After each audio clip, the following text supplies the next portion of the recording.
আমার খবর। বিশ্ব যোগ দিবস অনুষ্ঠানে বিশ্বভারতীর যোগা অনুষ্ঠানে উপস্থিত কেন্দ্রীয় শিক্ষামন্ত্রী সুকান্ত মজুমদার। তিনি এদিন বিশ্বভারতীর যোগ দিবস অনুষ্ঠানে অংশগ্রহণ করেন। কেন্দ্রীয় শিক্ষামন্ত্রী সুকান্ত মজুমদার ছাড়াও উপস্থিত ছিলেন বিশ্বভারতীর উপাচার্য প্রবীর কুমার ঘোষ, বীরভূমের জেলাশাসক ধবল জৈন, রাজ্য ও কেন্দ্র সরকারের সরকারি আধিকারিক থেকে শুরু করে বিশ্বভারতীর শিক্ষক শিক্ষিকা ও ছাত্রছাত্রীরা। এদিনের যোগ দিবস অনুষ্ঠানে কেন্দ্রীয় শিক্ষামন্ত্রী প্রধানমন্ত্রী নরেন্দ্র মোদীর প্রশংসা করেন। তিনি জানান, আজ এই যোগ দিবস বিশ্বের দরবারে পৌঁছে গেছে, কারণ পৃথিবীতে 177টি দেশে এই যোগ দিবস পালন করা হয়। যোগ ব্যায়ামের কি মাহাত্ম্য তাও এদিন ছাত্রছাত্রীদের সামনে তুলে ধরেন কেন্দ্রীয় শিক্ষামন্ত্রী সুকান্ত মজুমদার। উপরের দিকে টান টান করে নিন, দৃষ্টি সামনের দিকে। এবার ধীরে ধীরে ফেরত আসুন।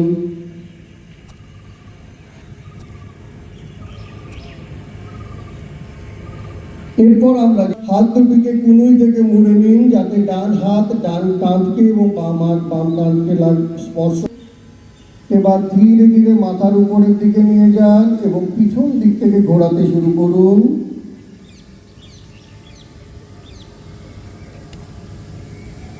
এবার আমরা সামনের দিক থেকে ঘোরাবো। আবার হাত দুটিকে কুনুই দুটিকে বুকের সামনে নিয়ে আসুন। এবার নিচের দিকে নিয়ে যান, তারপর পিছন দিক দিয়ে সামনের দিকে ঘোরাতে শুরু করুন। আমরা নিয়ে আসবো।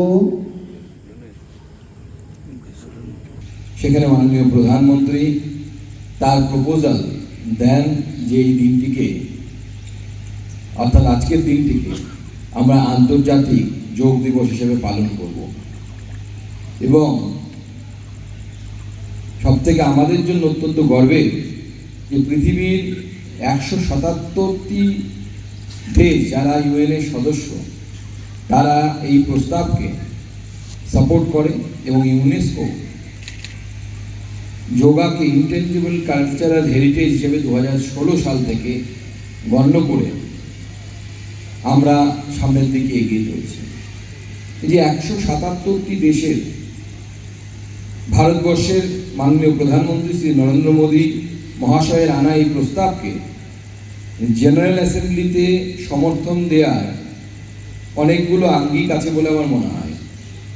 এক, যোগা বা যোগ, যা ভারতীয় সভ্যতা সংস্কৃতির একটা ইনটেনজিবল পার্ট, তার প্রতি একদিকে যেমন সমর্থন। দ্বিতীয়, মাননীয় প্রধানমন্ত্রী শ্রী নরেন্দ্র মোদী মহাশয়ের নেতৃত্বে যেভাবে ভারতবর্ষের সফট পাওয়ার, যাকে ইংরেজিতে বলে, সেই সফট পাওয়ারের কীভাবে বৃদ্ধি হয়েছে তারও একটি গুরুত্বপূর্ণ আঙ্গিক আছে বলে আমার মনে হয়।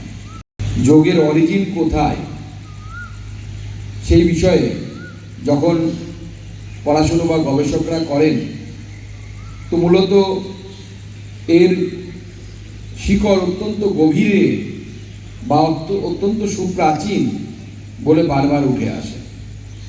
আমরা মূলত পতঞ্জলিকে, বিশেষ করে ঋষি পতঞ্জলিকে বিশেষভাবে স্মরণ করি এই যোগের জন্য, কিন্তু এর অনেক আগে থেকেই যোগ আমাদের ভারতীয় সংস্কৃতিতে বিদ্যমান ছিল বলে আমরা বুঝতে পারি। এমনকি আমরা সবাই ইতিহাসে পড়েছি, হরপ্পা মহেঞ্জোদারোর যে সভ্যতা, সেই সভ্যতার যে বিখ্যাত সেই সিম্বল, যেখানে পশুপতিনাথের মূর্তি আমরা পাই, সেই পশুপতিনাথের মূর্তি, তার যদি বসার যে ভঙ্গিমা, সেটাকেও যদি খুব নিখুঁতভাবে আমরা দেখি, সেটা আসলে একটি যোগাসনেরই অ্যাডভান্স পশ্চার। উনি পদ্মাসনে বসে আছেন।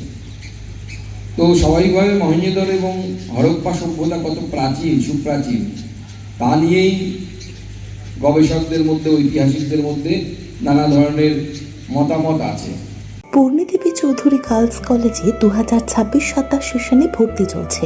এখানে রয়েছে শীততাপ নিয়ন্ত্রিত লাইব্রেরি, স্মার্ট ক্লাসরুম, সিসিটিভি সুবিধাযুক্ত ক্যাম্পাস, নিয়মিত সেমিনার ও ওয়ার্কশপ, খেলাধুলা এবং সাংস্কৃতিক অনুষ্ঠানে অংশগ্রহণের সুযোগ, মেয়েদের জন্য নিরাপদ, আধুনিক এবং মানসম্মত শিক্ষার পরিবেশ, শুধু পড়াশোনা নয়, ভবিষ্যৎ করার প্রতিশ্রুতি। আজই যোগাযোগ করুন পূর্ণদেবী Chowdhury girls college, jamuni bus stand থেকে মাত্র 5 মিনিটের দূরত্বে। দেখতে চোখ রাখুন আমাদের ফেসবুক ও ইউটিউব চ্যানেলে।